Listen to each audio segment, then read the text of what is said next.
Vakra, Mehdi, comment vas-tu? ça va et toi? Bah ça va très bien, très Quel très bien. plaisir d'être ici. Le plaisir est évidemment partagé. Tu es là, alors je suis assez surpris. Je m'attendais pas à ce que tu sois là. Parce que c'est vrai qu'on t'a, on va dire ça fait à peu près, je sais pas, 1 an et demi, quelque chose comme ça, que Mhm. on parle de plus en plus de toi, que ta musique elle tourne énormément. Mais toi, tu as été très discret sur les réseaux, dans tes prises de parole. Qu'est-ce qui fait qu'aujourd'hui, on est là? Qu'est-ce qui fait qu'aujourd'hui, tu as envie de parler? Bah après, la question, elle est spéciale parce qu'en vrai, je peux être discret, mais venir te parler. C'est vrai, tout à fait. Mais en tout cas, tu étais discret au point, justement, de ne pas prendre la parole, tu vois, publiquement. Qu'est-ce qui fait qu'aujourd'hui, tu changes un peu ça? Bah après, c'était très spécial parce qu'au début, ce qui s'est passé, c'est que je voulais vraiment pas montrer, je voulais Ouais. que ma musique parle. Donc, il y avait même pas un travail autour de ça. C'était plus. Il y a Sia qui avait fait ça, où elle avait mis un Ouais, enfant dans ses clips, tout à elle se fait. cachait. Et moi, je voulais simplement pas montrer. Donc, j'ai mis une de mes meilleures amies dans le clip de plan séquence. Et tout le monde en a parlé. C'est devenu. C'était pas genre une strat Non, même pas en Ok, plus. il y avait- Même à la pas. base, il y avait Et vraiment pas ça. pour vraiment parler du truc, Ouais. à l'époque, il y avait zéro budget. On était avec un de mes meilleurs amis, Quentin Foulet, Montréal de maintenant. Et on s'est dit, qu'est-ce qu'on peut faire? Et on voyait une de mes meilleures amies avec ses tresses. On a dit, mais ça ne dirait pas juste de t'enjailler sur le son.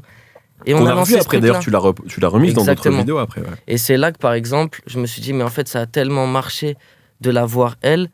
Moi, je voulais pas me positionner. On a dit, mais il y a une suite logique. Parce qu'en fait, on s'est croisés dans Plan Séquence. Et dans Plan Séquence, Tout à fait. je suis dans le clip. Exactement. Et on a À dit, la on toute s'est fin. croisés, voilà. Et on Ouais. s'est dit, on va refaire, on va rejouer là-dessus. Donc, Ouais. Mécanique, ça a été une suite logique, etc.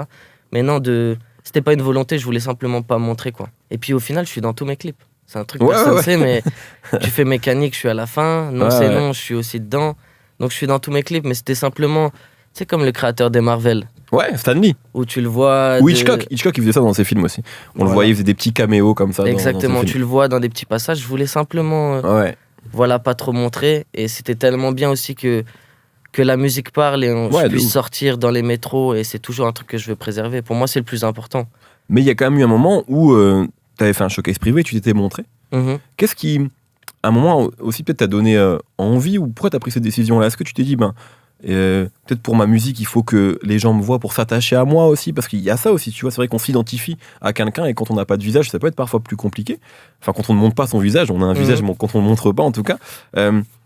Qu'est-ce qui a fait que toi, à un moment, t'as voulu clarifier les choses? Parce qu'il y avait aussi, et ça on va en parler, l'autre mystère, c'est est-ce que c'est un homme ou une femme? Mhm. Il y avait aussi cette Mais tout ambiguïté-là. est lié en plus avec ce qu'on dit, hein, Ouais, depuis ouais, le bien sûr. début. Mais après, on était vraiment dans le travail de fond. Donc tout ce qu'on voulait, c'est avoir la meilleure musique possible et le projet aussi qui arrivait après. Ouais, Donc Galatée. j'avais pas besoin de me positionner physiquement. Mais une fois qu'on veut rencontrer le public, lancer une tournée, T'es obligé. évidemment, il faut qu'on le rencontre et que Ouais. le public nous rencontre aussi. Et ça s'est fait très naturellement de cette manière. Donc on a tous dit, ah, Vakra a montré sa tête. Non, il s'est juste montré. Pour moi, c'est simple, mais c'est vrai, après, je comprends tout ce qui s'est passé autour Ouais. de ça. Et après, pour revenir sur ce côté, est-ce que c'est un homme, est-ce que c'est une fille? C'est simplement lié au clip et au fait de rien dire. Oui, oui. Toi, je t'as pas comprends voulu complètement. entretenir ça. C'était pas une volonté de genre semer les doutes chez les gens. En fait, Non, c'est du juste tout. les gens qui se sont posé la question après le clip. Exactement. Et puis c'est surtout les gens qui ont créé ce Ouais. mystère. Parce que vraiment, on s'est pas positionné. Nous, on a juste dit, ben, on te montre pas. On fait pas trop de. On n'avait pas trop envie de parler parce qu'on était vraiment dans le fond et on préférait parler une fois qu'un projet définit mon style musical et beaucoup de choses. Mais après, non, on n'a vraiment pas joué là-dessus. Justement, parlons de musique et Mm. parlons de ton style musical qui, à mon avis, justement, c'est compliqué à résumer parce que on sent que t'as plein d'influences. Mais moi, je me dis, tu vois, quand j'entends plan séquence et puis après les morceaux qui arrivent, je me dis, je connais pas ce gars, enfin cette personne, je sais pas si c'est un gars ou une meuf à Mhm. ce moment-là. C'est bien produit, les top lines, enfin tu vois, c'est déjà abouti en fait. Alors que c'est vrai que maintenant, on a l'habitude de découvrir des artistes très très tôt maintenant, tu vois.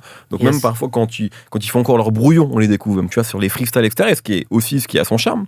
Toi, c'est pas ça. C'est que ça arrive et c'est déjà abouti, tu vois. Donc j'imagine qu'avant ça, il y a du travail, il y a peut-être des essais.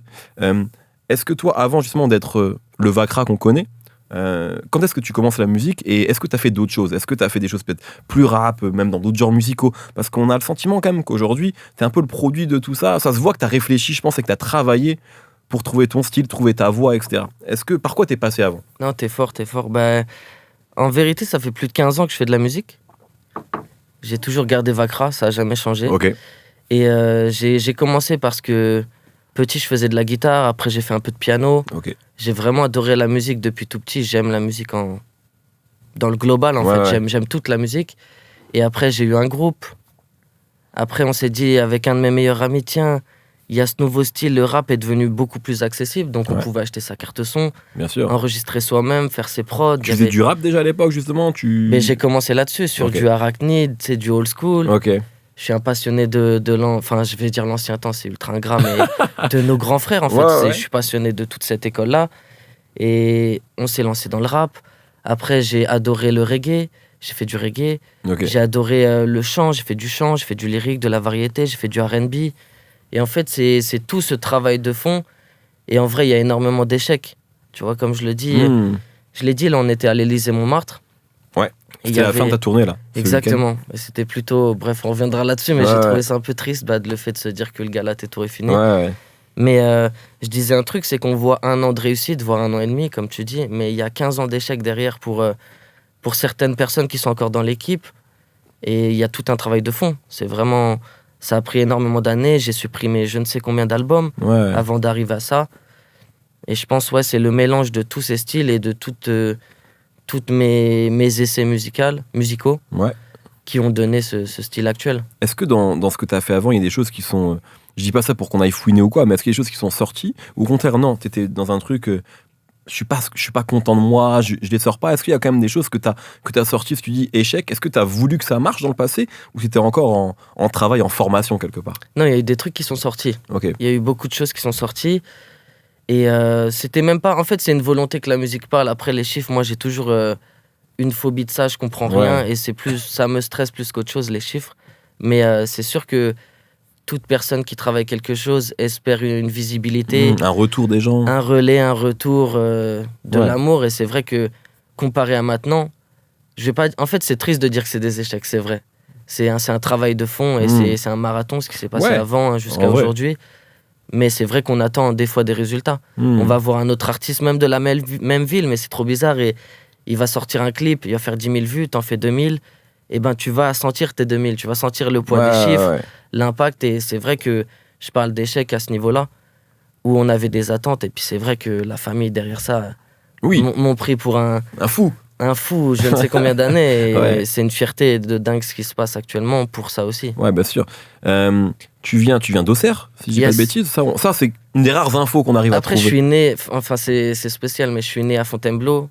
Après, j'ai vécu ailleurs, je suis reparti, mais la plus longue durée de stabilité au niveau de ma ville, c'était Auxerre. Mais sinon, j'ai un peu bougé partout. Ouais, donc c'est ok. Mais parce que j'allais me poser la question, c'est vrai que c'est, tu vois, une ville, j'imagine qu'il y a évidemment des gens talentueux là-bas comme partout, mais tu vois, c'est pas forcément une ville qui a produit dans l'histoire de cette musique-là, en tout cas la musique à laquelle tu es affilié, beaucoup de talents en tout cas qui ont percé, tu vois. Et la question que je me pose, c'est est-ce que c'était aussi dur en étant là-bas, peut-être de trouver des contacts, de s'entourer, parce que tu dis qu'il y a des gens qui sont dans ton équipe depuis le début, mais est-ce que tu sentais un peu le fait de la distance? C'est vrai qu'en France, c'est quand même très centralisé, tu vois, c'est Paris. Malheureusement, c'est un défaut, mais c'est le cas, tu vois. Et est-ce qu'il y avait aussi cette difficulté-là, le fait de venir d'Auxerre? Est-ce que tu sentais ce poids-là, le poids de la distance? Peut-être avec les années, maintenant, 2023, c'est quand même... J'ai l'impression que c'est plus une richesse qu'autre chose de venir de ces petites villes, parce qu'il y a tellement un engouement aussi, au final. Donc peut-être que maintenant, c'est peut-être plus simple. Je sais pas, j'ai pas envie de... Mais à l'époque, c'était très compliqué. Et puis même, comme je dis, il y a 10 ans, chercher un beatmaker qui arrive à se débrouiller dans une petite ville où la culture n'est pas vraiment musicale. Nous, c'était le foot. Bien sûr. Le foot chez nous, c'était... Quelle ville de foot! Les gens oublient. J'espère que les gens n'oublient pas, mais bien sûr. Non. Puis c'était vraiment porté sur le foot. Et c'est vrai qu'à l'époque, on n'était pas nombreux. Et j'ai eu la chance de rencontrer mon gars Scar qui, lui, de son côté, faisait ses prods. On s'est rencontrés. On a travaillé je ne sais combien d'années jusqu'à aujourd'hui ensemble. Et j'ai eu la chance de rencontrer ces personnes-là et d'avoir ces personnes-là, parce que sinon, c'est vrai qu'on est, on est un peu seul. Parce que si ça fait 15 ans, c'est vrai que tu commences en vrai quand ça commence à peine à se démocratiser, les home studios, etc. Exactement. Mais c'est pas aussi simple. Maintenant, j'ai l'impression que tout le monde fait du son. En fait, tu vois, il y a des rappeurs et des beatmakers un peu à chaque coin de rue. C'est vrai qu'à l'époque, c'était plus compliqué de trouver. C'était trop dur. Et on devait monter à Paris, il n'y avait aucun studio chez nous. Ou alors, c'était des studios de rock et c'était dans les salles de répétition de la ville. Enfin, c'était très compliqué. Et on trouvait pas quelqu'un qui... On n'était pas actuel, en fait. C'était pas actuel. Tout ce que proposait dans la ville, tout ce qu'on proposait de musical dans la ville n'était pas actuel. C'était pas en lien. C'était porté sur autre chose. Donc nous, de notre côté, on était un peu vus comme qu'est-ce qu'ils veulent, les petits, ils ramènent un style bon, c'est quoi. Il y avait d'autres acteurs aussi dans la ville. Hein. Franchement, on était plusieurs quand même à développer ce mouvement-là. Mais c'est vrai que c'était pas forcément présent. Tu dis c'était à Auxerre, c'était le foot. Est-ce que, parce que t'as quand même quelques refs au foot dans tes textes, tu vois, Taka, etc. Mais même, il y a Après, c'est très rap, ça. Ça, c'est un truc de rap. C'est un truc de rappeur, tu vois, c'est clair. Mais ce que je veux dire, c'est qu'est-ce que toi, est-ce que t'as une passion pour le foot ou pas? Et est-ce que ça te vient justement de. Est-ce que tu supportais la JOCR? Parce que c'est un club, franchement, très important. Moi, je suis plus âgé que toi. Dans les années 90, c'était un club, c'est mythique. Ce que Auxerre a fait, bon, Giroud, je conseille à tout le monde d'ailleurs d'aller regarder le documentaire sur lui qui est génial. Vous auriez pu m'amener de la cristalline aussi. C'est vrai. Mais même les sponsors et tout, Bourgoin et tout, c'était légendaire. Exactement. Aussi. Mais après, nous, on a cette culture où le stade, en fait, n'importe quel supporter auxerrois, sans avoir fait partie de ces années, enfin ces magnifiques années, on est au courant. Okay. Tout le stade, tous nos anciens. Auxerre, c'est vraiment une ville de foot et il y a une âme et il y a un truc d'extraordinaire même dans ce stade. En fait. On a une âme et j'ai vu même en Ligue 2, personne n'a lâché. Enfin, quand tu vois les vrais supporters auxerrois n'ont pas lâché, ils sont encore là. Donc toi, t'as aussi été bercé à ce truc-là aussi Ouais, je suis passionné de foot. J'ai joué longtemps au football. Et voilà. À l'époque, en fait, il y avait deux passions. Et le football, j'ai eu l'occasion de jouer à un niveau plutôt pas mal. Mais la musique était trop présente, J'ai toujours été un rêveur des deux côtés, mais ah oui, il y avait quand même le foot. Si tu veux être footballeur, la musique, faut nanana. Et si tu veux faire de la musique, le foot, faut aussi. Donc, à un moment, la musique avant tout. C'était quoi Alors, j'imagine qu'il y en a beaucoup, mais est-ce qu'il y avait quand on était plus jeune, des influences, des gens qui ont pu... Parce que c'est marrant, ça aussi, tu vois, quand on voit un peu les gens qui parlent de toi, enfin, les quelques biographies, je sais pas d'où ça sort, mais j'ai l'impression que tout le monde a un peu répété la même chose. C'est genre, il fait penser à Hamza, à Lala Ace et à Némir. Je sais pas, ce trio-là, tout le monde l'a répété, tu vois. Ça se tient, après. Non, ça se tient, mais c'est marrant parce que toi, t'as jamais parlé. Donc, j'ai l'impression qu'un peu les gens ont... Quelqu'un a dû dire ça une fois, tu vois, et du coup, tout le monde l'a répété. Mais en vrai, c'est des gens qui sont contemporains, tu vois. C'est pas avec eux que t'as grandi, j'imagine. C'est quoi un peu, toi, tes influences? Et en vrai, est-ce que tu dis ça se tient? Est-ce que tu te sens proche justement de ces artistes-là qui sont aussi un peu à la croisée des genres? Les gens que je viens de citer, tu vois, Hamza, à la fois il fait de la drill et du R&B et du reggaeton parfois. Voilà, ça, d'où te vient un peu cet éclectisme-là et quels artistes Après, ont ce qui flingue dans ce que tu as dit, tu m'as donné 3 voix atypiques. En fait, c'est ça que je retiens et je trouve ça tue. Parce que c'est vrai que Némir a une voix très spéciale et très très jolie. Là aussi. Et il y a Hamza, c'est exactement pareil. Et je comprends complètement la comparaison. Et même dans le style, les influences, je trouve ça intéressant. C'est 3 personnages que j'apprécie, j'écoute leur musique, je trouve ça très très fort. Très très fort. C'était qui toi les artistes que t'écoutais plus jeunes, qui ont pu justement t'influencer? Après, il y a eu tout, vraiment, vraiment tout. Comme je dis, tu sais, quand j'étais petit, il y a eu du Sum 41, il y a eu, tu vois, j'ai pu écouter énormément de rock, de pop rock. Comme d'un seul coup, j'ai pu écouter des Hamza, tu sais, l'époque des H24, Zombie Live, tout ça, c'est vraiment des trucs qui ont changé le milieu. Et encore une fois, je suis un passionné de musique, donc toutes ces personnes qui font avancer les choses et qui ramènent un truc, c'est trop important. Les Némir, c'est un gars, je crois que c'est l'un des concerts où j'étais à Auxerre, il faisait la première partie de DC's. C'était l'époque, je sais, Ailleurs, je crois, il s'appelait. Le projet Ailleurs, 2012, incroyable. Et c'était incroyable. Et après, là, pareil, tout ce qu'elle a ramené. Donc, en fait, j'ai vraiment écouté beaucoup de choses. J'ai pu écouter Michael Jackson, Adele. J'ai pu écouter beaucoup de R&B, beaucoup de variétés, beaucoup d'afro. J'écoute les Indiens en ce moment, j'écoute la K-pop. Enfin, il y a tellement de... C'est tellement riche bien sûr, c'est infini. Je me nourris vraiment de tout ce qui se passe. Et on a de la chance, tu vois, surtout, on a de la chance de faire partie de cette époque où à l'époque, on devait télécharger. On n'avait pas ces plateformes qui nous permettent le matin de se dire, tiens, qu'est-ce que j'écoute? Ouais, c'est clair. On a tellement de découvertes de choses que ça devient... T'as cité Némir, qui est un artiste archi talentueux avec qui t'as collaboré. Vous avez fait un morceau ensemble. Et Némir, il a cette particularité-là. C'est quelqu'un, et moi, c'est un truc que je respecte énormément, c'est qu'il prend son temps. Yes. Tu vois, il prend son temps pour faire des projets de qualité, et puis un jour, il revient, il sort un EP. Tu vois, j'ai l'impression que personne ne dicte son rythme. Tu vois, c'est un peu lui qui... Alors, parfois, c'est frustrant quand t'es auditeur, ce que tu dis, frérot, envoie-nous des choses. Mais... tu sens qu'il a pas envie que ça lui bousille le cerveau aussi, la musique et tout. Est-ce que ça, c'est quelque chose qui peut t'influencer, ou en tout cas, ça peut te faire réfléchir, de voir un mec comme ça qui est là depuis longtemps. Et certains, ils vont dire, ouais, Némir, il aurait dû aller tout là-haut, etc. Et moi, je pense que lui, il est très à l'aise avec là où il est parce qu'il l'a choisi. Est-ce que comment tu vois un peu un profil comme ça? Et même, c'est même pas pour parler de Némir, mais c'est juste le fait de savoir prendre son temps, tu vois, dans la musique, et dans une époque où on te presse tout le temps, tu vois, tu sors un projet, on va dire, ok, Galatée, c'est cool. Maintenant, c'est quand la suite, tu vois? Comment tu vis un peu ce truc-là? Bah après, je pense que je pourrais être pire que lui.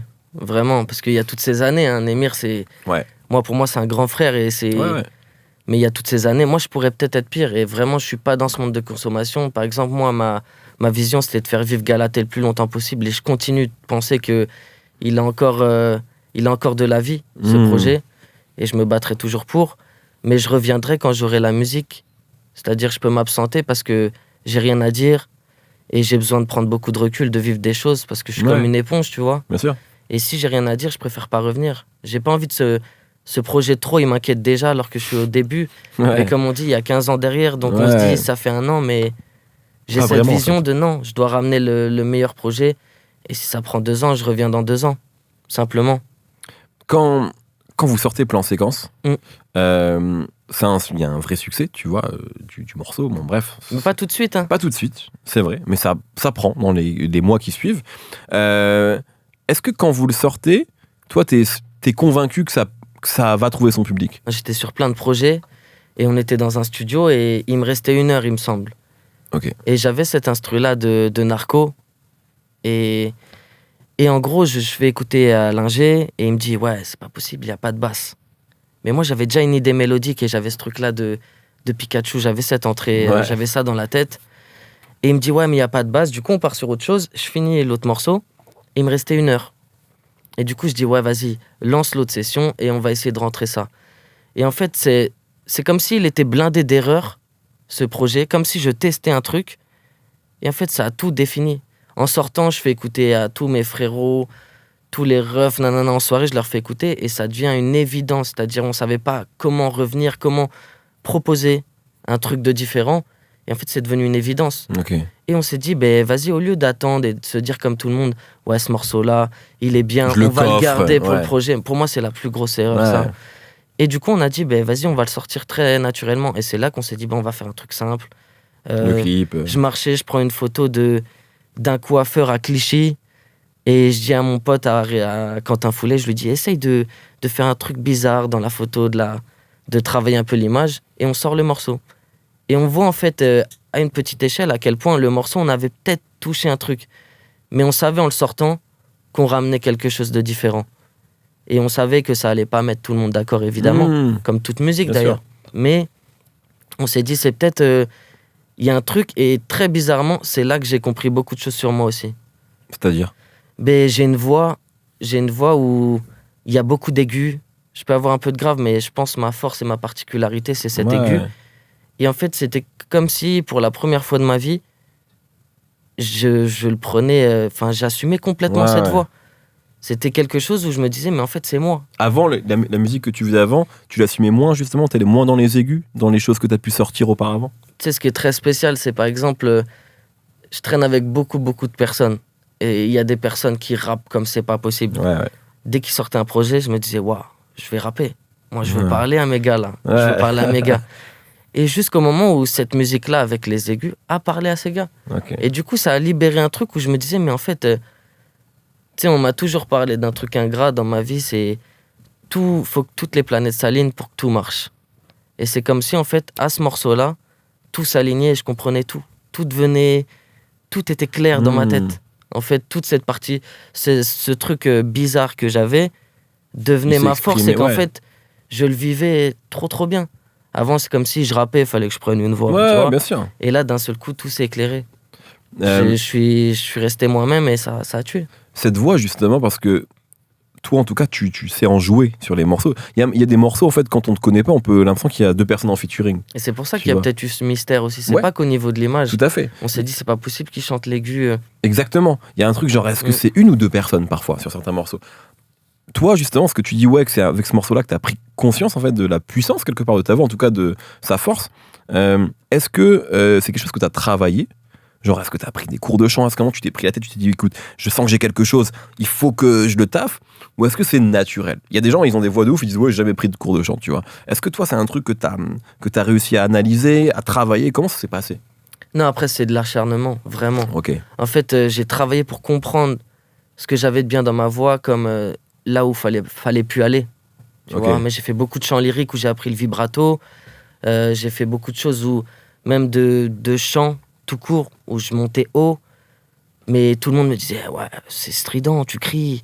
Et jusqu'au moment où cette voix très naturelle, là où en fait j'ai une justesse dedans, et ben je me suis dit, mais en fait c'est peut-être ça le truc. Et je m'en servais avant dans les morceaux, mais on disait, c'est spécial. C'est spécial jusqu'au moment où, ouais, plan séquence, la vie des gens et tout l'amour qui a été autour du morceau m'a ouvert les yeux là-dessus. Mais après, il y a énormément de travail. Moi, je pense, je suis vraiment la preuve qu'avec le travail, et je pense Auxerre le diront, tous mes frérots de Seine-et-Marne aussi diront, non mais le gars, il a travaillé. Mais moi, c'est ce que... J'ai contacté quelques personnes de ton entourage avant l'interview. Magnifique. Et ce qu'on m'a dit, c'est ça en fait, c'est que t'étais très perfectionniste. À l'époque même, quand je sortais mon premier projet, ça date vraiment, c'est vieux. Ouais. Et ben j'avais déjà cette vision et je parlais aux équipes, je fais les frérots, c'est pas la musique qui va nous changer. Il faut qu'on travaille l'image, il faut qu'on ramène un truc. Donc j'étais dans les clips, je pensais marketing, je pensais déjà à la promo, je dormais pas, j'étais fou. Et il y a une phrase de SCH, c'est « Elle me marquera à vie », mais c'est « J'ai fumé ma jeunesse ». Mais c'est vraiment ça. Ouais. J'ai tout sacrifié. À être paranoïaque même dans mes sorties, non. Moi, je vais pas sortir là, je vais faire attention à ça. Je vais travailler la musique comme ça. Il y a beaucoup de mes frérots qui étaient là à l'époque, ils ont décidé de vivre leur vie avant tout. Et moi, en fait, j'ai tout le temps dit dans mes relations, que ce soit c'est la musique amicale, ou amoureuse. Au niveau amoureuse aussi. J'ai vraiment expliqué, ma vie, c'est la musique. J'ai perdu énormément de choses, mais c'est ce qui a fondé aussi énormément de choses en moi. Est-ce que vous avez vu le film Whiplash? Non. Par contre, ça, c'est dingue, mais je regarde pas de films, pas beaucoup de séries. Je suis très spécial là-dessus. Et là, je commence à me lancer. Whiplash, je crois que ça se dit Whiplash. Film extraordinaire de Damien Chazelle, si je dis pas de bêtises. Où en fait, c'est un jeune comme ça qui veut devenir... il fait de la batterie, je dis des conneries, bref. Ça me dit un truc. Je crois que je l'ai vu à l'école. Il est incroyable, le film est exceptionnel. Et c'est la relation entre lui et un prof de musique qui est Barjo, le prof, tu vois, genre c'est horrible. Mais, et comment justement lui il sacrifie tout pour la musique. C'est exactement ça, c'est un mec qui il est jeune, tu vois, on sait pas trop ce qu'il va faire de sa vie. Mais lui, il est convaincu qu'en tout cas, il n'y a rien de plus important que la musique. Et il met au second plan les relations amoureuses, les relations amicales, même la famille parfois, parce qu'il est convaincu que c'est ça qu'il doit faire, tu vois. Bref, je te conseille de le voir. Et même toutes les équipes qui travaillaient dans la musique à l'époque me disaient vraiment, lui, c'est à part, je suis fou. Ouais. Tu vois, j'avais des périodes de doute intenses où j'étais vraiment dans une dépression énorme. Comme j'avais des moments aussi, des élans de créativité où j'essayais... tous les jours, tu vois, c'est dingue, mais il y avait un studio. Encore un gros bisou à mon Gascar, mais je savais qu'il se réveillait à une certaine heure, 10h du matin. Moi, à partir de 8h30, j'étais déjà dans un parc de la ville avec mes écouteurs sur ses prods, en attendant son message pour qu'il me dise « Je suis réveillé, passe si tu veux ». Et j'arrivais jusqu'à 23h, minuit, je travaillais le lendemain. Ouais. Et je le fatiguais, je l'ai usé ce gars-là. Et il m'a tout donné et je lui en serais éternellement... reconnaissant de tout ça, mais j'ai toujours eu cette vision de j'ai tout perdu pour la musique, mais t'as une fois qu'elle te le rend aujourd'hui? Tu sais, des années perdues, on le dira tout le temps, mais des années perdues, c'est des années perdues. Après, c'est pas perdu, parce que tout ce qui se passe actuellement, c'est extraordinaire et c'est vraiment la récompense de tout ça. Tout ça, bien sûr. Mais je dirais pas que, j'ai vécu des années de doute, et comme on dit, la famille, oui, j'ai vu la sortie du clip, bon, ça marche pas, mais c'est bien de croire en tes rêves, t'arrives à... au repas de famille et c'est tout le temps les mêmes messages. Et jusqu'au moment où maintenant, on parle plus du tout de musique et je suis fier, ils viennent au concert. Donc ça a vraiment changé, mais il y a eu ça a été une très très longue période de ma vie, mais c'était du doute et personne ne pouvait croire. Est-ce que tu as l'impression de ne pas avoir profité de ta jeunesse, justement, si tu citais SCH? Est-ce que tu dirais que tu as eu une adolescence et un début de passage dans l'ère adulte heureux, ou au contraire, c'était relou? Après, je suis passionné, donc c'est extraordinaire. Pour moi, d'avoir une passion, c'est la plus belle chose au monde. Et ça m'a... En fait, j'aurais pu vivre autre chose. Plein de copains, plein de sorties, plein de fêtes. Mais ce que me procure, moi, personnellement, ma passion et la musique, ça vaut vraiment tout. Donc j'ai été heureux, mais j'ai été heureux fois 1000.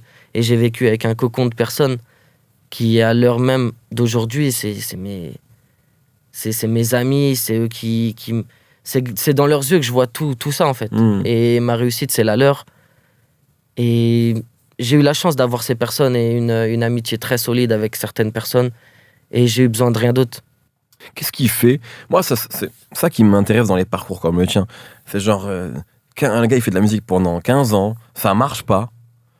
Les chiffres sont pas là, il y a juste les gens qui sont autour de lui qui croient en lui, mais tu lâches pas l'affaire, en fait. Qu'est-ce qui fait qu'à un moment, tu lâches pas l'affaire ? Est-ce que tu arrives à mettre des mots là-dessus, sur cette détermination-là ? Qu'est-ce qui fait qu'en fait, est-ce qu'il y a eu des signes ou quoi ? Non, parce que c'est ça le plus dur. Déjà, il y a la passion, mais il y a un truc de dingue, c'est l'ego. Mais la passion, au bout d'un moment, ça peut... L'ego. Ah, ok. Tu sais, quand on dit aux gens, tu vas voir, je vais y arriver, moi j'ai une tête, c'est pas possible, je vais jusqu'au bout. Et ma mère me disait souvent un truc, j'ai peur que t'arrives dans la musique et que t'arrêtes comme t'as arrêté avec le foot, comme j'ai arrêté. J'ai eu plein de passions, moins puissantes que la musique, mais j'ai toujours arrêté quand j'arrivais à mon objectif.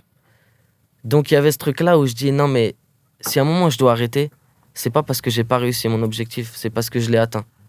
Voilà. Et j'ai pas lâché parce que j'avais plein de personnes qui me prenaient pour un fou et j'ai dit ça va pas se passer comme ça. Okay. Et ma passion, ça vaut tellement, enfin ça me fait vivre tous les jours, même à l'heure actuelle. Je dis à toutes les équipes, s'il vous plaît, j'ai besoin de repos, je veux me poser, je veux vivre. Mais même quand je vis, dans ma vie privée, je me réveille et dans ma tête, ça travaille. Ça travaille tout le temps. C'est une maladie, ça. Ouais, et c'est ce qui me passionne. Et le jour où je perds ça, je serais très triste, en fait. Une de tes forces, c'est que tu arrives à faire des morceaux aux sonorités qui peuvent être festives. Genre, on peut danser sur ta musique. Mais toi, dedans, il y a toujours un truc très intimiste. En tout cas, tu te livres dans tes morceaux, quelque part. On m'a souvent dit ça. Bah c'est extraordinaire. Et en fait, c'est assez rare. Parce que souvent, enfin, rare. Je dis pas que t'es le seul à le faire, parce qu'on va me donner des contre-exemples dans les commentaires, mais tu vois, souvent, les morceaux festifs, on les associe à des choses plus légères, tu vois, de la séduction, une fête, etc. Toi, t'arrives à faire danser les gens en parlant même parfois de choses dures, tu vois, de déception amoureuse, de rupture, mais les sonorités, elles sont entraînantes, tu vois, on a envie de danser un peu sur parfois tes morceaux qui, je pense, sur une autre instrumentale, pour être extrêmement triste. Tu vois, ouais, c'est dingue. Mais on m'a souvent dit ça. Ouais, d'où ça devient un peu ce truc-là et cette espèce d'équilibre que tu arrives à avoir dans ta musique entre le chaud et le froid, quelque part. En fait. Après, je pense que c'est ma manière d'être. Ok. Je pense que c'est ma sensibilité, simplement. Et par exemple, un tiki-taka, on m'a souvent dit, ouais, c'est vrai que tu me fais danser, mais je suis en voiture, je l'écoute et je réfléchis et je suis en introspection, je pense à beaucoup de choses. Là, on était sur XOXO, ma dernière sortie. Et il y a beaucoup de personnes qui m'ont dit, c'est dingue ce morceau, en fait, il va me faire danser en soirée, mais quand je vais l'écouter en voiture, je vais penser à tout ce que je vis, à beaucoup de choses. Et je sais pas comment expliquer ça, mais j'ai l'impression que ça vient de moi. Mais après, tu sais, Louvre, il avait parlé d'une chose au code et il avait dit la nostalgie et la mélancolie, c'est quelque chose c'est sa plus belle émotion. Et je suis vraiment dedans. Je trouve que j'ai beau faire un morceau heureux, même une phrase, la manière dont je vais la faire sonner va sonner un peu, oh, tu vois, il y a une mélancolie, il y a un truc, et c'est peut-être ce que j'aime le plus. Mais c'est ce qui me touche même le plus dans la musique. Dans la musique, dans l'art, ok. Tu vois, il suffit que... Tu vois, j'étais avec Pamar en studio, et tout ce qu'il faisait, sa manière de voir, la vision artistique qu'il a dans la musique, sa manière de jouer, mais tout ce qu'il fait, je le regardais, waouh, et il me touchait dans tout. Parce qu'en fait, sa vision se rapproche vraiment de la tienne. Voilà, de la mienne. Et j'aime la nostalgie, j'aime la mélancolie. Dans n'importe quel instrument, c'est ce que j'aime le plus. Et je pense que même sur quelque chose de dansant, ça vient très naturellement, mais j'ai peut-être un truc triste qui sort et qui est dit d'une manière festive. Mais... Ouais, c'est ça, ouais. Tu disais justement tout à l'heure, tu disais, je traîne avec beaucoup de mecs qui rappent, tu vois. Et donc, je voulais aussi leur parler. Est-ce que dans ces gens-là, il y a quelqu'un comme Nahir ? Parce qu'on vous voit ensemble. D'ailleurs, la première fois où je t'ai vu, vous étiez ensemble, vous avez collaboré ensemble. Est-ce que j'ai l'impression qu'il y a une sorte d'entente entre vous qui dépasse un peu le cadre du rap, et vous faites une musique qui est très différente. Moi, franchement, la première fois que je vois Nahir feat Vakra, je suis en mode, tu vois, Nahir, normalement, il découpe avec Freeze, tu vois. C'est ça qu'il fait normalement. Et toi, je te vois, et le morceau, il a plu, tu vois, votre première collaboration. Ouais, c'est extraordinaire ce qui s'est passé autour de Comment votre alchimie, elle est assez, je trouve, improbable sur le papier, moi je trouve, mais au final, ça marche, tu vois. C'est quoi la relation que vous avez tous les deux ? Ben après, c'est très spécial. Je vais essayer d'aller vite pour un peu on résumer. a le temps si tu veux, mais pour un peu résumer l'histoire. Mais même avant, on me disait tout ce qui va changer, c'est les rencontres. Et ben, c'est ce qui s'est passé. J'ai rencontré le producteur de Convergence. On s'est entendu sur la vision et petit à petit, on s'est fait confiance sur le projet et on s'est suivi. Et c'est cette rencontre qui a changé beaucoup de choses aussi. Et en fait, simplement, j'allais en studio et il me présentait Nahir au début. Et moi, je me disais, j'aimerais bien avoir un feat, qu'on teste un truc ensemble parce que je suis passionné de musique. Donc, je vois, ça fait partie des premières personnes qui sont entrées dans ma vie et qui avaient cette puissance de découpage. Parce que pour moi, Nahir, c'est un monstre de technique. Ouais. Et en fait, très naturellement, il est venu en session. J'ai été à ses sessions. On a commencé à travailler la musique et moi, j'attendais le morceau. Je disais, c'est quand qu'on fait un morceau? Et on disait, t'inquiète, là, on est plus concentré sur autre chose. Et Piranha, on a lancé l'instru et le morceau avait même pas commencé. Il y avait que la guitare. J'ai dit, c'est ça qu'il faut. J'avais une vision et je suis rentré, j'ai top-liné le truc. Et en fait, ça s'est fait très naturellement. Le morceau, je sais pas, enfin, ça a été une vitesse folle. Le morceau, il s'est fait très, très, très, très vite. Et on voulait pas le sortir maintenant. Moi, je disais tout le temps, les gars, Piranha, je le sens, j'aime beaucoup le morceau. Oh, toi, t'es en mode, tu sors, toi. Voilà. Si le morceau, il est bon, tu veux le sortir. Exactement. Okay. Il me disait, non. Là, on a beaucoup de choses à faire et ce morceau est bon maintenant et restera bon. Et ils ont eu totalement raison. Voilà, je m'incline. Et au-delà de ça, en fait, Nahir, j'ai été dans toute la conception de Intégral 2. En studio H24 ensemble. Lui, il a été dans tout Galatée. Il est dans toute la suite. Je suis dans toute la suite aussi avec lui. Et après, pour revenir, Nahir, c'est pas qu'un découpeur. Oui, il l'a prouvé. Moi, voilà. Mais à la base, on l'a découvert comme ça que je veux dire, tu vois. Mais il l'a pas encore prouvé. Moi, je sais ce qui se passe. Et en fait, Nahir, c'est une voix, c'est une personne. Moi, c'est quelqu'un d'extraordinaire, je trouve, avec une âme pure pour moi, je trouve. C'est mon avis. Et on est vraiment devenus amis. On s'appelle tous les jours, on parle de projets, on voit une sortie, on en discute, on parle de clips, on parle d'art, on parle de famille. C'est vraiment devenu un ami. À part entière, comme toute l'équipe en fait. Et il y a cette âme-là dans Convergence, le label justement, où on est vraiment en famille. Et avec Carthage aussi. Exactement, en ce moment, on est vraiment en famille, mais ce qui se passe avec Nahir, je l'ai eu avec Némir, mais Nahir, on est tout le temps ensemble. Ouais, puis c'est peut-être la même génération aussi, vous avez le même âge, je pense, avec Nahir aussi, à peu près, j'imagine. Némir, c'est peut-être une génération un peu plus... Non, je sais pas. Peut-être que je suis plus jeune, peut-être que je suis plus vieux. Ah, ça tu veux pas dire, d'accord, très bien. Il y a des limites à ce que tu nous révèles aujourd'hui. Non, mais c'est vraiment un ami maintenant. Et pour le coup, sur tout le projet qui arrive, sur toute la suite, je l'appelle. Et c'est tellement vide les sessions où il est pas là, parce qu'il a une vision. Ouais. En fait, il a une vision de ce que je dois pas faire. Donc il va me dire, VA, tu sais, là, à ce moment-là, il y a ce placement-là, ça tue. Mais tu pourrais faire attention à ça. Et j'ai exactement la vision sur lui. Ok, incroyable. Et en fait, c'est complémentaire, c'est vraiment dingue. Je voulais en parler à la fin, mais du coup, tu me fais une passe. Ça veut dire que toi, t'es déjà sur la suite? Tu prépares déjà, enfin, je veux dire, et c'est quoi la suite? J'ai oublié de poser ce genre de questions. Après, comme je disais, je voulais vraiment faire vivre Galatée. Ouais. J'ai l'impression que j'ai encore besoin de le défendre, parce que pour moi, c'est vraiment une chose intime. Et tous mes projets, c'est vraiment mes bébés en vrai. Je sais pas comment expliquer ça d'une manière plus directe, mais j'aime vraiment, je suis attaché à mes projets. Et là, je suis sur la suite, mais simplement musicale. J'essaye de vraiment trouver une suite logique à tout ça. Je tente, je travaille en studio. Après, on a beaucoup de choses. Je sais qu'il y a une grande partie de fête. Mais c'est surtout, là, je suis vraiment dans la création, la rencontre. Et c'est la première fois où je m'ouvre autant dans un projet, au niveau des compositeurs, au niveau de l'entourage qui travaille sur le projet. Donc, je vais pas dire c'est un album ni un EP, je suis vraiment sur la suite musicale. Et ça se trouve, je vais sortir 8 singles. Oui, tu sais pas en fait. Voilà. J'ai l'impression que... En fait, ce que j'ai peur, c'est qu'on est dans une génération où c'est vrai, il y a énormément de musique. C'est clair. Et vu que c'est mes bébés, comme j'ai dit, tu veux pas les négliger. Qu'il arrive, on dit « Ouais, c'est cool. » Moi, c'est trop triste. Enfin, bien sûr. Et c'est pour tous les artistes. Et je le dis au public, des fois, c'est triste quand même de voir à quel point un travail aussi conséquent et important autour d'un projet est digéré d'une manière fast-food. C'est clair. Et je trouve que voilà. Et toute l'année, j'écoute des projets qui me font vivre encore parce que j'ai une autre étude. Et à l'époque, on achetait un CD, on avait un poste et on avait peut-être un morceau qu'on n'aimait pas, mais on écoutait tout et on découvrait un morceau préféré toutes les semaines. Même quand t'aimais pas l'album, tu l'écoutais. Voilà. En fait, t'avais pas le choix. Exactement.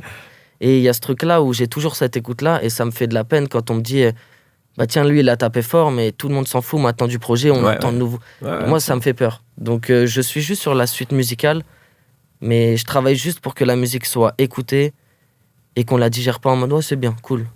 Tu disais tout à l'heure, parce qu'effectivement, là, au moment où on parle, t'as fait le dernier concert de ta tournée, là, il y a 2 jours, au moment où on parle. Donc, c'était la tournée qui justement, suivait Galatée. Et tu disais, ouais, ça me rend un peu triste. Est-ce que tu as du mal, du coup, à tourner la page de Galatée? Et peut-être que tu veux pas la tourner, peut-être que c'est un projet qui va toujours, c'est ce que tu es un peu en train de dire, toujours le défendre. Mais est-ce que qu'est-ce qui fait que c'est autant douloureux pour toi? Bah après, déjà, Galatée, j'ai encore envie de lui donner vie. C'est quelque chose de dingue. Mais après, c'est surtout, vu que c'est la première tournée, avec les équipes, on a vécu quelque chose d'extraordinaire. D'hôtel en hôtel, on s'est marré, on a vécu une aventure extraordinaire. Et je me suis juste dit, en fait, là, on vient de clôturer ça. Et peu importe la suite, on revivra jamais ces instants. Ce sera pas pareil. Et j'ai vraiment du mal, moi, à savourer le présent. C'est dingue. Par exemple, l'Élysée-Montmartre, il y a 2 jours, j'ai regardé peut-être des vidéos ce matin. Et c'est ce matin que je me suis rendu compte de ce qui se passait. C'est très bizarre. T'es nostalgique, t'es déjà nostalgique, ça y est. Ouais, du coup, la tournée, on était dans le même van avec quoi on a fait la tournée. Le même siège, on avait nos endroits. Le frérot, il est là. Le frérot, il est là. Et on avait une manière de mettre nos jambes pour pas se déranger sur le trajet. Et en fait, on m'a déposé devant chez moi. Et c'est à ce moment-là où j'ai dit, mais c'est dingue, on vivra jamais ce premier tour. Parce que peut-être plus tard, ça sera une autre jauge, un autre public, un autre endroit. Et on vivra pas... Ça sera plus jamais pareil. Donc il y a ce truc-là où on se regardait tous. Il n'y a même pas eu de discours. J'ai dit, s'il vous plaît, les frérots, venez, on mange ensemble parce qu'on a des choses à se dire. Tellement on était tous dans nos pensées et c'était émouvant. C'était pas triste. C'était juste, c'est une page qui se tourne. Et moi, personnellement, j'ai pas envie de la tourner. Pas tout de suite. J'ai envie de dire, mais venez, on remet des dates. Pourquoi on s'arrête? Pourquoi ça s'arrête? Et pourquoi ça s'arrête? C'est vrai, ça? Parce qu'à un moment, il faut s'arrêter, quoi. J'ai même pas de réponse. J'ai pas de réponse. Parce qu'on pourrait continuer tous les week-ends. C'était notre rendez-vous, on se voyait. Enfin, c'était quelque chose d'extraordinaire. C'était vraiment une aventure dingue. Et merci aux équipes, d'ailleurs. Je le dirai jamais assez.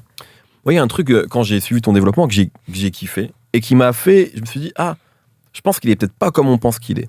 C'est que, tu sais, quand t'es arrivé en mode mystérieux, même si t'as expliqué que c'était pas une stratégie et tout, mais c'est comme ça que nous, on l'a pris, tu vois, en mode, c'est une strat, il est mystérieux, il veut pas se montrer, c'est un homme ou une femme, etc. Moi, je pensais que comme tous les gens mystérieux, t'allais pas te mélanger. Tu vois, t'allais pas faire de feat, ou très, très, très, très peu, ou que le premier feat, ça allait être vraiment un événement, tu vois, un truc.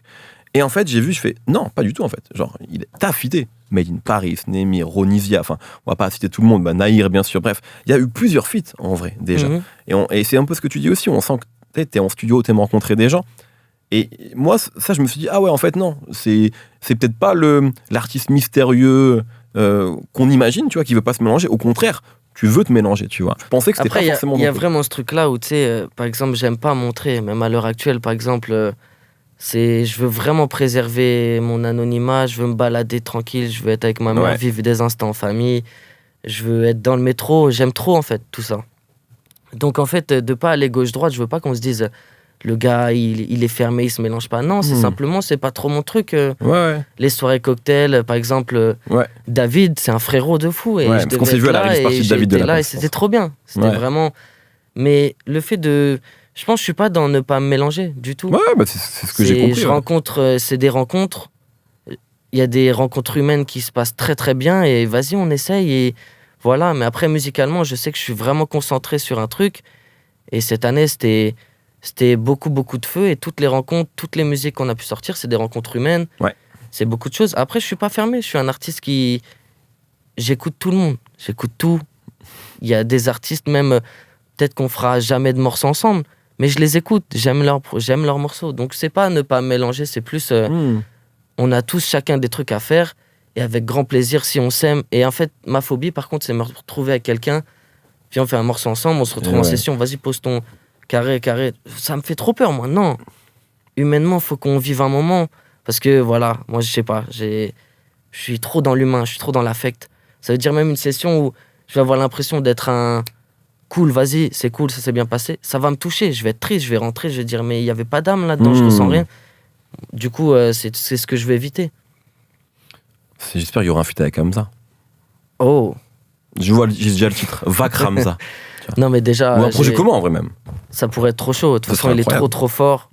Non, mais en plus, c'est vrai que je dis ça comme ça, mais ça semble pas évident, mais en tout cas, tu vois, il y a un truc qui semble naturel, en tout cas, tu vois, sur le papier. Puis on nous en parle beaucoup. J'imagine. On nous en parle beaucoup. C'est ce qu'on te demande le plus, genre, un peu dans l'univers il y a beaucoup de demandes, mais ça fait partie depuis le début. Ouais. Tout le monde attend le feat. Et si ça se fait, ça va être trop chaud. On le sait déjà. Après, on est tous dans des choses différentes. Bien sûr. Là, il vient de finir son Bercy, c'était extraordinaire. Et du coup, on est tous dans des trucs. Et si nos chemins se croisent, ça va être trop chaud. Mais en tout cas, on est en équipe, on a des équipes vraiment communes. Et ça va tuer. Tu parles beaucoup de séduction. D'amour au sens large plutôt. Est-ce que c'est... D'ailleurs, c'est une question que j'avais posée à Hamza, c'est marrant parce que c'est aussi quelque chose une remarque qu'on peut lui faire. Est-ce que c'est quand même ton thème de prédilection, ça? Effectivement, je parle beaucoup de ça. C'est quelque chose, peut-être j'ai une facilité là-dedans et c'est vraiment ce que je ressens. Et j'ai l'impression que c'est ce qui me donne et donne aussi à beaucoup de personnes toutes ces émotions. L'amour, l'amitié et les relations humaines tout court, c'est ce qui me parle le plus. Vraiment. Le morceau avec Ronisia, c'est aussi une chanson en vrai sur le consentement. Évidemment, tu sais, la place. Enfin, moi, je porte une place énorme féminine dans ma vie. C'est énorme. Que ce soit ma mère, toutes mes amies, toutes les personnes que j'ai pu avoir dans ma vie, toutes les personnes qui m'accompagnent. C'est une place énorme. Et non, ça devrait même pas être un message. Pour moi, c'était juste... évident. C'est évident. En vrai, c'est complètement évident. Ouais. Après, c'est vrai. En fait, je réfléchis en même temps parce que c'est vrai que je parle beaucoup d'amour. Mais je pense que c'est la chose qui me parle le plus. Et je continuerai d'en parler le plus longtemps possible parce que c'est un sujet que j'aime. J'aime énormément. Et pour moi, non, c'est non avec le morceau Ronisia. Ça devrait même, je le dis, ça devrait même pas être un message. Et que ce soit d'un côté ou de l'autre. C'est le consentement et c'est une règle d'or en vrai, je sais pas. Mais c'est un morceau qui s'est fait très naturellement. Okay. Et je sais pas, pour moi c'est évident de parler de ça.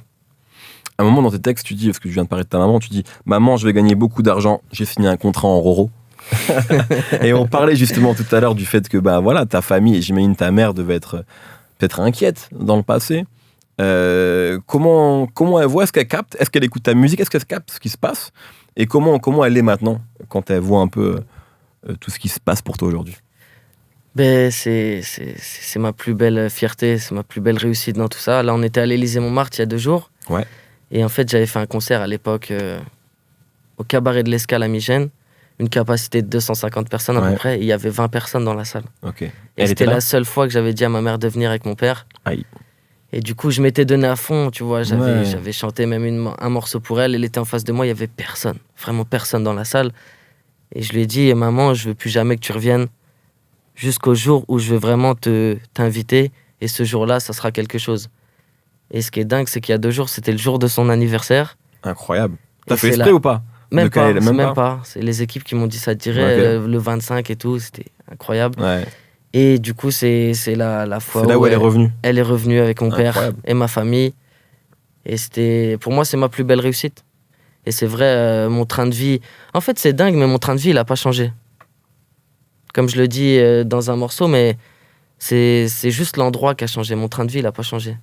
Mais il n'y a pas grand-chose qui a changé parce que je suis fait de studio, je suis fait de musique, et je veux rien changer, il n'y a rien à changer. Justement, c'est pour ça que je voulais pas montrer, mais j'ai toujours mes petites habitudes. Je change rien en fait. Quand t'as dit 2 ou 3 fois que t'aimais prendre le métro. Arrête, c'est relou le métro. Moi j'aime trop. Mais non, tu peux pas. Mais ouais, mais il y a un truc que tu kiffes dans le métro. Je mets mes écouteurs et je réfléchis. Et ce truc-là, je l'ai nulle part ailleurs. Donc en fait. C'est un moment où tu t'isoles en vrai. Voilà. Et je réfléchis. Et tu vois, des fois, on est là, qu'est-ce qu'on pourrait faire dans le clip? Je peux pas rester chez moi. Je vais prendre le métro. Je vais aller je ne sais où. Et dans le métro, paf. Donc en fait, le jour où j'aurai une alternative à tout ça, peut-être que le métro... Mais j'aime trop ça. Tu sais, les gens, il y a des personnes qui sont tristes. Tu vois des regards, des gens heureux, des gens qui font la fête, des musiciens qui arrivent, qui chantent. En fait, non, c'est quelque chose d'extraordinaire. Pour moi, je continuerai de prendre le métro. Il y a quelque chose, peut-être que c'est une bêtise, mais je me suis dit, est-ce qu'il est passionné par les voitures et les motos, etc. Parce qu'il y a, il y a pas mal de métaphores ou de rimes où tu parles, c'est bolide. Je me suis dit, est-ce que ça se trouve c'est juste des rimes ou est-ce que c'est un truc qui kiffe? C'est la question que je te pose. Mais est-ce que c'est pas trop classe la moto?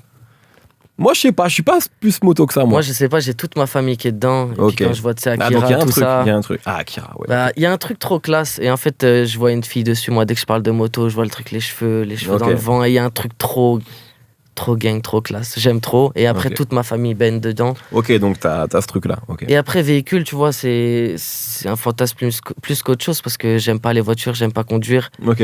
J'ai ma Clio, je suis trop bien, tu vois. Et je veux rien changer à ça.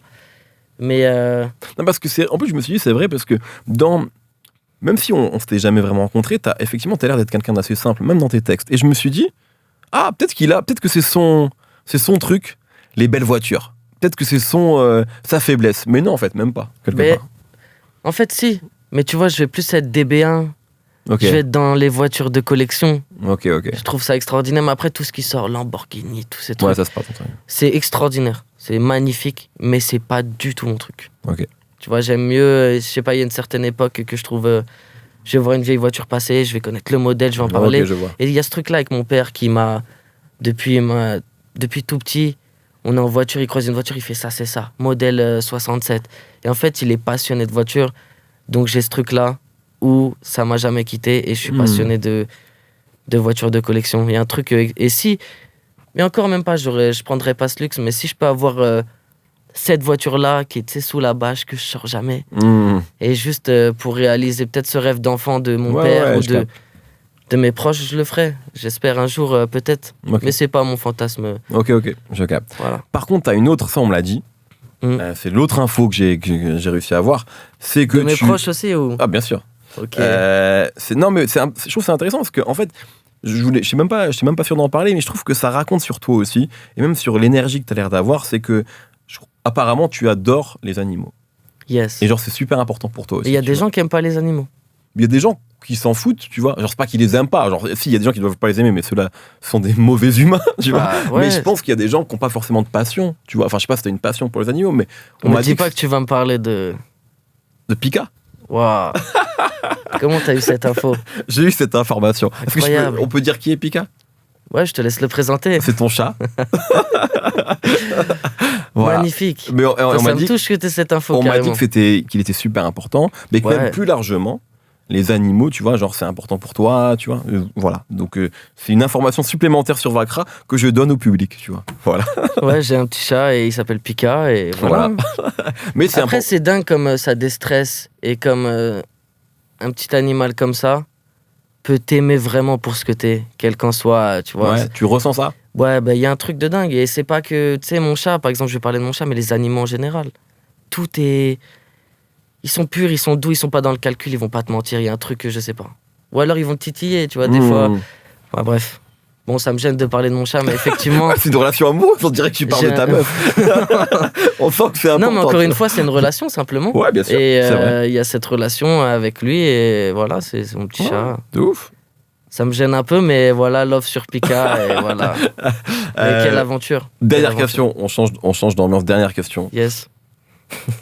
Qui est le plus grand joueur de la JOCR? Pour toi, le plus grand. Tu devais en garder un. Ouais, il y en a. Bah, il y en a eu plein. Des joueurs extraordinaires. Mais toi, de quelle génération? Génération 6C? Génération 6C, déjà. Ouais, c'est ça. Hein.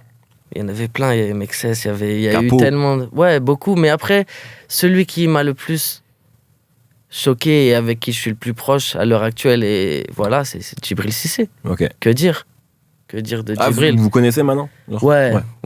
Il est DJ en plus, lui. Et on s'envoie des messages, et ce qui est dingue, c'est qu'il me dit « Ouais, frérot, j'aime... » Enfin, c'est très... Sur les réseaux, « Ouais, frérot, j'aime bien ce que tu fais. » Et je lui dis « Je viens de ta ville de cœur. » Et il savait pas que je venais d'Auxerre. Ouais, bah c'est pas très connu, ouais. Il savait pas que je venais d'Auxerre. Et c'est dingue, quoi. Mais après, tu sais, c'est Djibril Cissé. Chez nous, c'est n'importe quoi. Bah oui. Là, il entraîne les attaquants. Quelle fierté. Bien sûr. Et chez nous, c'est n'importe quoi. Et c'est pas que chez nous, c'est Djibril. Ouais, mais si c'est à Auxerre, c'était n'importe quoi. Ouais. Franchement, c'était magnifique. Frappe. Mais n'importe. Et le style. Tu vois, le maillot PlayStation, ouais, c'est même lui, trop légendaire. Parce que en plus, maintenant, tu vois, genre tous les footballeurs sont plus ou moins dans la sape, tu vois. À l'époque, des Cissé, il n'y en avait pas beaucoup. Tu vois, genre lui, c'était vraiment un ovni, tu vois. Bah, tu vois, il a ramené les coupes, de cheveux. voilà, tout, il a sûr. ramené les coupes de cheveux. C'est extraordinaire. Il avait Ferrari jaune, enfin, c'était le truc où Ouais, c'était incroyable. on voit Djibril. Ouais, de ouf. Et c'est trop intéressant, et il a ramené ce truc-là. De ouf, tu vois, et à fond. il avait ce truc-là très critiqué aussi. De toute façon, Ouais. dès qu'on se monte, on est critiqué, c'est un peu, voilà. Ouais. Mais Djibril, après, il y en a plein, vraiment, bien sûr. toutes les époques, même d'après. Moi, je suis l'époque d'avant, moi. Corentin Martins. Ça, Ok. C'était vraiment lui, c'était magnifique. Numéro Même après, 10. on peut remonter au Vailleroy, tout ça. Ouais, bah Fayeroy, Moussa Saïb. Ouais, tu vois, mais même nous, dans les commerces, par exemple, il y a un kebab, c'est le Pacha. Bref, j'en parle parce que c'est l'endroit où je mange le plus de kebab, tu vois. Et encore, je mange pas beaucoup, mais tu rentres dans la boutique, il y a des photos partout. Ouais. Partout, et de toutes les générations. C'est un truc dans la ville. La GIA, c'est vraiment quelque chose. Ça tue. Vakra, c'était un plaisir. De même, un plaisir partagé. Merci encore. Bah, merci à toi, tu reviens quand tu veux. Ça tue. Vas-y. Je vais revenir alors. Reviens. Merci encore. Beaucoup, merci à toi. Merci beaucoup.